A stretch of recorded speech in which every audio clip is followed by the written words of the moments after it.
Welcome students in a Sahaj Shikshan YouTube channel. Today I am going to take standard 10th subject is a science and technology part 2. In that chapter number 1st heredity and evolution.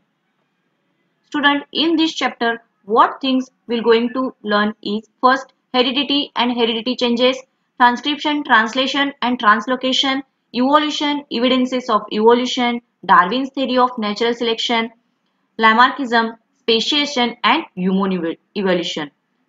Student, the chapter is having lengthy, so in this first part, I will take these 2 points, heredity and heredity changes, transcription, translation and translocation.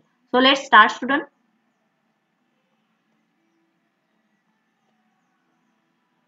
What is the definition of heredity?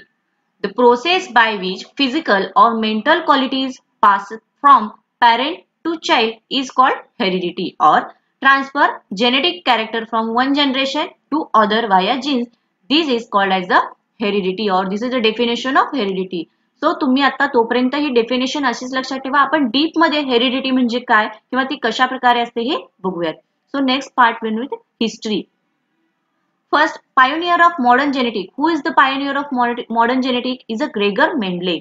In 1901, mutational theory understood by Hugo de Ricci म्हणजेच 1901 मध्ये जी उत्परिवर्तनाची theory आहे ही युगो de Ricci यांना समजली. त्यानंतर 1902 Walter Sutton observed paired chromosomes in a cell of grasshopper. म्हणजे Walter Sutton हे जे शास्त्रज्ञ होते यांना एका नाकतोड्यामध्ये गुणसूत्रांच्या जोड्या दिसल्या किंवा त्यांना त्या अनुभवायला आल्या. In second point in 1994 Oswald Avery Maclyn McCarty and Colin MacLeod all living organisms have DNA. तर या तिघांनी काय प्रूफ केलं तर जे काही ऑल लिव्हिंग सजीव्स आहेत एक्सेप्ट व्हायरस या सगळ्यांच्या मध्ये डीएनए आहे ह्या तिघांनी प्रूफ करून सांगितलं. त्यानंतर third point in 1961 Francois Jacob and Jacques Monod created model for process of protein synthesis. Means protein synthesis प्रथिन संश्लेषणाची ही जी क्रिया आहे याचा प्रोसेस किंवा त्याची मॉडेल कशा प्रकारे असेल तर हे या दोन शास्त्रज्ञांनी 1961 मध्ये सांगितले. So this is a basic part of this chapter. What is the uses of heredity? So the heredity is useful for diagnosis, treatment and prevention of heredity disorder. म्हणजेच सपोज एखाद्या आई वडिलांना किंवा आई वडिलांच्या मध्ये एकाला जर डायबिटीज असेल तर त्याच्यापासून तो हेरिडिटी थ्रू त्याच्या मुलांना जातो. तर त्याच्यावरती जो ट्रीटमेंट आहे किंवा ते होऊ नये किंवा त्याचे प्रिव्हेन्शन घेण्यासाठी जे काही युजफुल ट्रीटमेंट्स कराव्या लागतात त्याच्यासाठी ही हेरिडिटी युजफुल होतं. Then next production of hybrid varieties of animal and plants. म्हणजेच आता सध्या हायब्रिड वनस्पतींचे उत्पादन सुरू आहे किंवा काही प्राण्यांचे सुद्धा कुत्री मांजर अशा प्रकारचे जे काही प्राणी आहेत त्यांचे सुद्धा उत्पादन सुरू आहे हायब्रिड व्हरायटीज. तर याच्यासाठी सुद्धा हेरिडिटीचा उपयोग होतो. In a industrial processes which microbes are used for all this purpose the heredity can be used. So now student you keep concentrate on this slide. Here I give the structure of this DNA. First, I will take this point or I read this point. First point is in 1869, Friedrich Miescher can be founded by the DNA. Second, DNA contains genetic material. Third one is a genes is a segment of DNA. Double stranded, master molecule and helical shape. And last one is in a DNA protein synthesis is done. So let's understood one by one. DNA contains genetic material. म्हणजेच DNA हा जो आहे DNA means what? Deoxyribonucleic acid.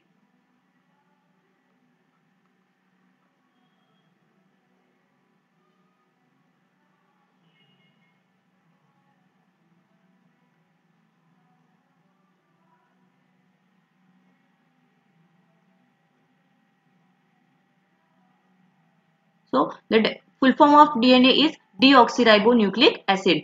DNA contains genetic material. म्हणजे हा जो DNA आहे या DNA मध्ये जेनेटिक मटेरियल्स मीन्स आपली जी काही जेनेटिक कॅरेक्टरिस्टिक्स आहेत आपली उंची आपली जे काही केसांची स्टाईल आहे मीन्स कर्ली आहेत स्ट्रेट आहेत शिवाय आपले आईज कलर म्हणजे brown black.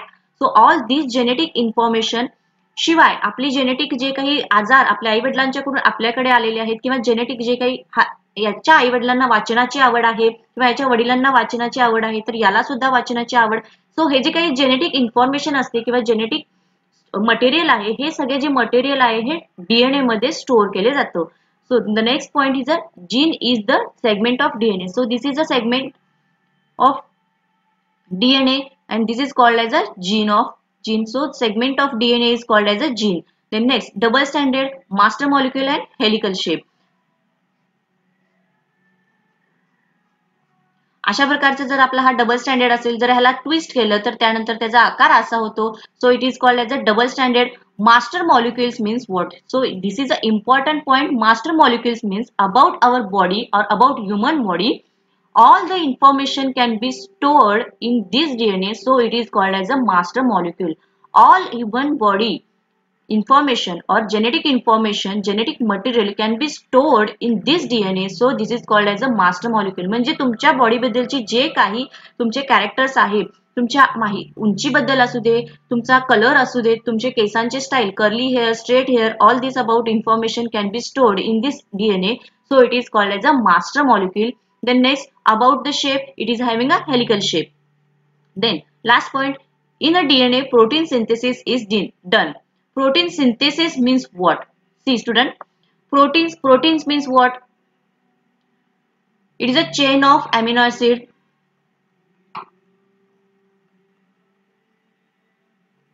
Okay, and synthesis means what? To create or to generate.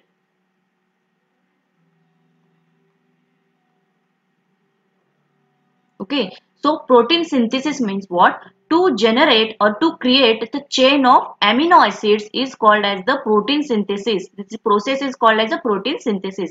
म्हणजेच प्रथिन संश्लेषण क्रिया. सो आपण आता बघितलं की डीएनए चा फुल फॉर्म काय आहे? डीऑक्सिरायबोन्यूक्लिक ऍसिड हे त्याचा स्ट्रक्चर आहे. In this structure this is called as the nucleotides. These nucleotides have 4 types. First one is the adenine, thymine, cytosine and guanine. So these 4 are called as the nucleotides. Means हा जो DNA आहे ह्या DNA मध्ये genetic material store केले जातं. यातला एक segment आहे याला जीन्स असं म्हटलं जातं किंवा जनुक असं म्हटलं जातं. याचा शेप हा डबल स्टँडर्ड आहे किंवा हेलिकल शेप मध्ये आहे आणि डीएनए मध्ये प्रोटीन सिंथेसिस क्रिया होते. तर स्टुडंट हा आपण डीएनए बद्दलची माहिती बघतो आहोत. तर हा डीएनए असतो कुठे? So student, in a human body there will be the cell. See student, in a human body there is a cell. Okay, so cell, what is a tissue? So the group of cell is called as a tissue, and a tissue can make organs. Organ means our heart, liver, kidney. So all these made with the help of tissue. So in a cell there will be a center of cell, there are a nuclei. In these nuclei there are a chromosomes. Okay, म्हणजे जे amino acids आहेत, हे जे nucleo acids आहे या acid मध्ये chromosomes असतात, म्हणजे गुणसूत्राच्या काही जोड्या असतात. आता हे जे गुणसूत्र आहे, हे जे क्रोमोझोम्स आहे, this is called as a chromosome. This is called as a chromosome. आणि हे जे क्रोमोझोम आहे हे कशापासून तयार झालेले आहे? तर या डीएनए पासून तयार झालेले आहे. म्हणजेच हा डीएनए चे वास्तव्य कुठे आहे? तर पेशीच्या केंद्रकामध्ये आहे. हा सेलचा हा जो काही सेंटर ऑफ सेल म्हणजे पेशी केंद्रक आहे, याच्यामध्ये काय असतो? न्यूक्लिओ असतो. हे न्यूक्लिओ म्हणजेच काय? त्याच्यामध्ये क्रोमोझोम्स असतात. तर हे क्रोमोझोम्स कशापासून तयार झालेले असतात? तर with the help of the DNA. आणि या डीएनए मध्येच आपली सगळी जेनेटिक इन्फॉर्मेशन स्टोअर केलेली असते. तर ही जी माहिती सगळी झालेली आहे ही आपल्या डीएनए बद्दल झालेली आहे. पुन्हा एकदा मी सांगते, डीएनए म्हणजे डीऑक्सिरायबोन्यूक्लिक ऍसिड. हा सेल्सच्या म्हणजे पेशीच्या केंद्रकामध्ये असतो. त्यानंतर it can be stored genetic information or the segment of DNA is called as a gene. Okay, then it is called as a master molecule, and in DNA protein synthesis can be done. So I think you have clear about DNA. The next point is a transcription, means pratilekhan. Okay, transcription. DNA knows how to create a protein with the help of RNA. DNA म्हणजे डीऑक्सिरायबोन्यूक्लिक acid, याच्यामध्ये protein synthesis किंवा protein creation होत असतं. तर हे त्या DNA ला माहिती आहे कसं करायचं, पण तो स्वतः ते काम करत नाही. तर with the help of the RNA this can be produces protein. Formation of mRNA from DNA for the purpose of protein synthesis is called as the transcription. म्हणजेच आपल्याला डीएनए पासून mRNA तयार करायचा आहे. Okay, formation of mRNA from DNA. DNA पासून आपल्याला mRNA तयार करायचा आहे for the purpose of protein synthesis. This process is called as the transcription. म्हणजे या प्रोसेसला प्रतिलेखन, ट्रान्सक्रिप्शन असं म्हणतात. आता पुन्हा what is the central dogma? Central dogma means protein synthesis from DNA through RNA. Means DNA स्वतः काही करत नाही, तर with the help of RNA तो प्रोटीन सिंथेसिसची क्रिया करत असतो. तर ही जी पूर्ण प्रोसेस आहे याला काय म्हणतात? सेंट्रल डोग्मा म्हणतात. आणि what is a transcription? Formation of mRNA from DNA for the purpose of protein synthesis. This process is called as a transcription. And what is central dogma? Central dogma means protein synthesis. म्हणजे प्रथिन संश्लेषणाची जी क्रिया आहे ही क्रिया करण्यासाठी DNA पासून RNA तयार करणे या प्रोसेसला सेंट्रल डोग्मा असं म्हणतात. आणि RNA पासून किंवा DNAच्या मदतीने किंवा DNA पासून mRNA तयार करणे for the purpose of protein synthesis या प्रक्रियेला ट्रान्सक्रिप्शन असं म्हणतात. Next point, mRNA is produced as per the sequence of nucleotides on a DNA. तर DNA वरती जे काही 4 प्रकारचे न्यूक्लियोटाइड्स असतात, आपण मागच्या स्लाइड्स मध्ये बघितल्या स्ट्रक्चरमध्ये, तर त्याच्या या न्यूक्लियोटाइड्सच्या प्रमाणे mRNA वरती सुद्धा त्याचा सिक्वेन्स, त्या mRNAच्या न्यूक्लियोटाइड्सचा सिक्वेन्स तयार होतो आणि त्याच्या थ्रू mRNA प्रोड्यूस्ड होत असतो. So there is a mRNA is a nucleotides which is a 4 types. mRNA मध्ये adenine, guanine, cytosine and uracil. These 4 types of nucleotides are contained in a mRNA. And in DNA, adenine, guanine, cytosine and thymine. These 4 are present in a DNA. म्हणजेच mRNA मध्ये थायमिनच्या ऐवजी युरॅसिल हा एक nucleotide असतो. With the help of diagram and easy flowcharts, we again understood what is the process of transcription. बघा या ठिकाणी हा जो आहे हा आहे DNA double standard in helical shape. हे जे आपल्याला दिसत आहेत हे 4 प्रकारचे न्यूक्लियोटाइड्स दिसत आहेत. तर याच्या ह्या सिक्वेन्स, या न्यूक्लियोटाइडच्या सिक्वेन्स नुसार जो mRNA आहे हा mRNA तयार होत आहे. mRNA is a single standard, DNA is a double standard. तो याच्या सिक्वेन्स नुसार mRNA आपले तयार होत आहे किंवा प्रोड्यूस होत आहे.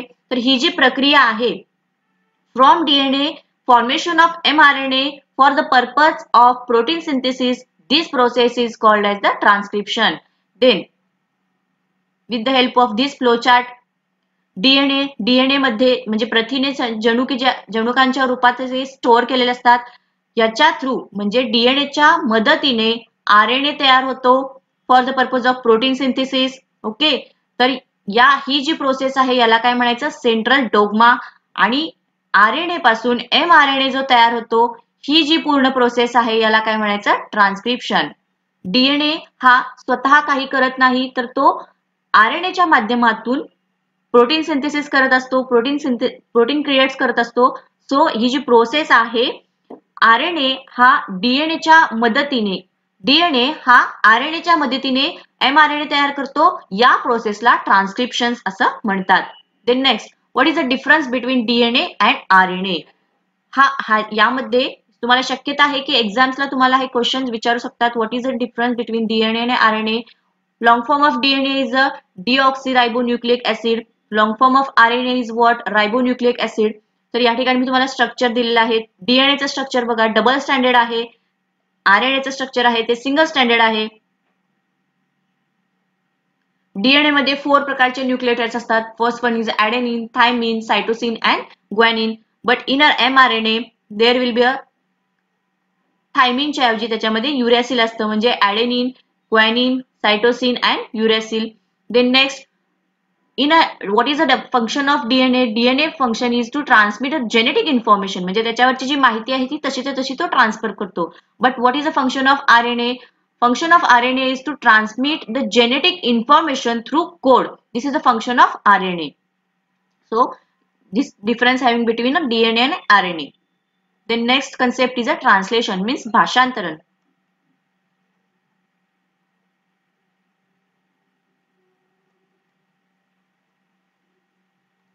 Now through the transcription mRNA is formed. So this mRNA formed in a nucleus comes in a cytoplasma. म्हणजे आपला हा जो mRNA तयार झालेला आहे हा पेशीच्या केंद्रकातून पेशी द्रव्यामध्ये येतो. तसा तो येत असताना तो एक प्रकारचा मेसेज क्रिएट केलेला आहे. हा जो मेसेज आहे हा मेसेज घेऊन येत असतो. सो तो मेसेज घेऊन येत असताना हा जो मेसेज असतो हा न्यूक्लिक ऍसिड साठी असतो किंवा अमिनो ऍसिड साठी असतो. असे हे जे अमिनो ऍसिड्स आहेत हे 20 टाइप्सचे अमिनो ऍसिड्स आहेत.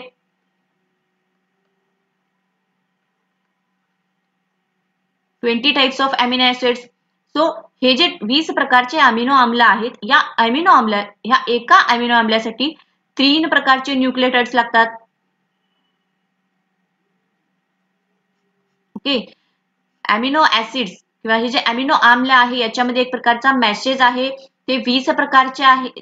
या एका अमिनो ऍसिड साठी 3 न्यूक्लियोटाइड्स लागतात. तर ह्या तिघांचा जो काही संच आहे याला ट्रिपलेट कोडॉन असं म्हणतात. So what is a triplet codon? Triplet codon is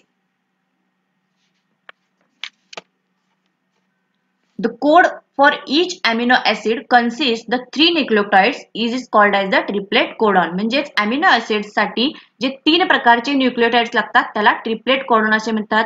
आता आपल्याला कोडॉन म्हणजे कोड झालेला आहे तर त्याच्यासाठी अँटी कोड सुद्धा हवा आहे. इन्क्रिप्ट केलेला आहे मेसेज आपण तर तो डिक्रिप्ट सुद्धा आपल्याला करावा लागेल तर त्यासाठी अँटी कोड सुद्धा असतो.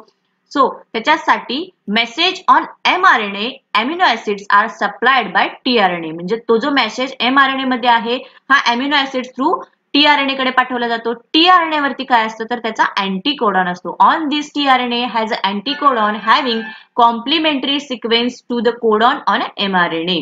म्हणजेच आता आपला हा जो message mRNA through amino acid through supply केलेला आहे tRNA कडे, तर tRNA वरती काय आहे की त्याचा अँटी कोड आहे किंवा डिक्रिप्टेड कोड आहे. म्हणजे त्याच्यासाठी जो कॉम्प्लिमेंटरी सिक्वेन्स आहे हा त्या tRNA वरती आहे to the codon on mRNA. This process is called as the translation. म्हणजे जो मेसेज आपल्याला कोडेड फॉर्म मध्ये आलेला आहे हा कोडेड फॉर्म मधला मेसेज पुढे tRNA वरती आलेला आहे. त्याच्यावरती कॉम्प्लिमेंटरी सिक्वेन्स आहे त्याला अँटी कोड आहे. हा कोड जेव्हा कोड आणि अँटी कोड असे दोन्ही जेव्हा एकमेकाला मिळतात त्यानंतर त्याचा अँटी कोड होतो म्हणजे पुन्हा प्रथिनांमध्ये त्याचं रूपांतर होणार आहे. ही जी प्रोसेस आहे या प्रोसेसला ट्रान्सलेशन असं म्हणतात.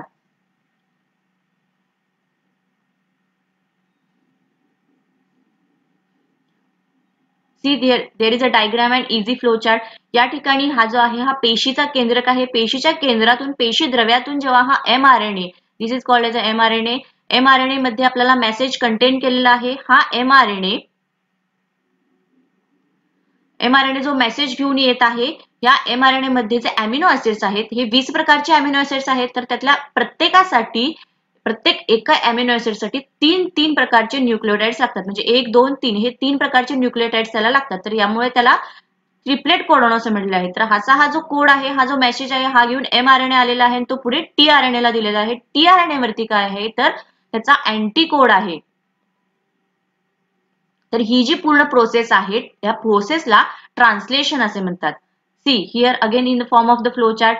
डीएनए म्हणजे ते प्रथिने जनुकांच्या स्वरूपात असतात त्याच्या थ्रू mRNA तयार केलेला आहे.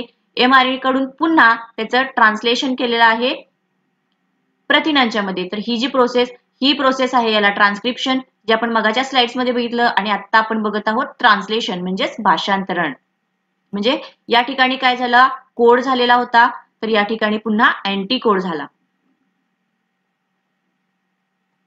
Then next part is a translocation. The amino acids brought in by the tRNA are bonded together by peptide bonds with the help of the rRNA. आता अमिनो ऍसिड्स जे आपण घेऊन आलेलो आहे tRNA थ्रू त्याच्यामध्ये जे अँटी कोड केलेले आहेत हे जे अँटी कोड केलेले आहेत हे या पेप्टाइड बॉन्ड्सनी एका पद्धतीने बांधलेले गेलेले असतात with the help of rRNA. म्हणजे या rRNA थ्रू हे 3 प्रकारचे न्यूक्लियोटाइड्स जे आहेत ते बांधलेले गेले असतात with the help of this ribosome. During this process, the ribosome keeps on moving from one end of mRNA to the other end by the distance of one triplet codon. This process is called as a translocation. म्हणजेच आता हा जो आपला mRNA आहे mRNA वरती amino acids through 3 न्यूक्लियोटाइड्सचा आपला संच केलेला आहे याला ट्रिपलेट कोडॉन असं म्हणतात. याच्यामध्ये कोड आहे तर rRNA थ्रू तो आपण अँटी कोड केलेला आहे. तर यामध्ये हे जे 3 चे संच असे बांधून ठेवलेले आहेत हे tRNA ते त्याने काम केलेले आहे. सो हा जो रायबोझोम्स आहे, हा रायबोझोम्स एका एंड पासून म्हणजे एका या सुरुवातीपासून शेवटपर्यंत 3-3च्या संचाने पुढे पुढे सरकत जातो आणि त्याचा तो संच 3-3चा संच घेत जातो. तर यामध्ये या तिघांच्यासाठी जो कोड असेल हा वेगळा असेल, तर या तिघांसाठी कोड असेल तर हा वेगळा असेल. पुढे पुन्हा हा 3 घेऊन जाणार, तर यासाठी हा कोड असेल. असं हे वेगवेगळे जे कोड आहेत, हे कोड या रायबोझोम्स थ्रू पुढे पुढे सरकत जातात with the help of this RNA. तर ही जी प्रोसेस आहे याला ट्रान्सलोकेशन असे म्हणतात. This process of the ribosome keeps moving on from one end of mRNA म्हणजे या पहिल्या सुरुवातीपासून other end by the distance of one triplet codon म्हणजे या 3-3च्या संचाने तो असा पुढे पुढे सरकत जाणार आहे. ही जी प्रोसेस आहे याला ट्रान्सलोकेशन असं म्हणतात.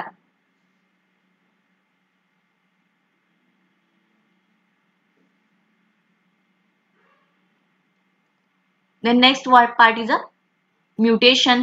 Mutation म्हणजे उत्परिवर्तन. Sometimes any nucleotides of the gene changes its position that causes minor changes which is a nothing but mutation. Mutation म्हणजे काय? उत्परिवर्तन. आता या ठिकाणी हे जे आपलं ट्रान्सलोकेशन होत आहे किंवा या ठिकाणी हे 3-3चे कोड तयार होत आहेत.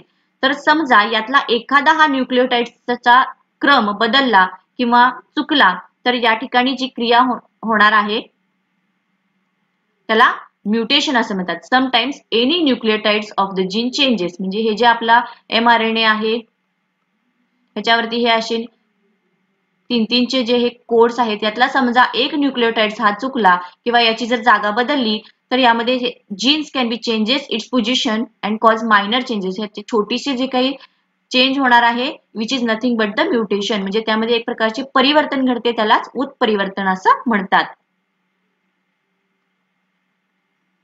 आता या म्युटेशनचं एक एक्झाम्पल मी छोटंसं देणार आहे. सध्या सुरू असणारं कोरोना व्हायरस. कोरोना व्हायरसमध्ये समजा आता त्याचे म्युटेशन म्हणजे जो व्हायरस आहे या व्हायरसमध्ये थोडासा जरी काहीतरी एखादा मायनर चेंज झाला तर त्याचा पुढचा कोणता आला, प्लाझ्मा आला, त्यानंतर ओमायक्रॉन आला, असं त्याच्यामध्ये ते एक प्रकारचं उत्परिवर्तन होत गेलं किंवा म्युटेशन होत गेलं. तर example is a corona virus. Then next it causes a diseases like genetic disorder म्हणजेच याच्यामुळे काही प्रकारचे आजार घडतात. जर अशा प्रकारचे उत्परिवर्तन झाले तर त्यामुळे काही आजार पडतात म्हणजे जेनेटिक डिसऑर्डर म्हणजेच काही दृष्ट्या जनुकीय आजार निर्माण होतात. म्हणजेच एक प्रकारचा जर त्याच्यातल्या जीन्स मधले चेंज होत झाला किंवा बदल घडला तर वेगवेगळ्या प्रकारचा त्याचा आजार तयार होऊ शकतो.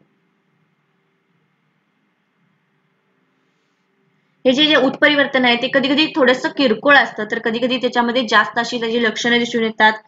So student, in this video, what we learn is we learn about DNA, all the information about DNA. We learn the next point we see is what is a transcription.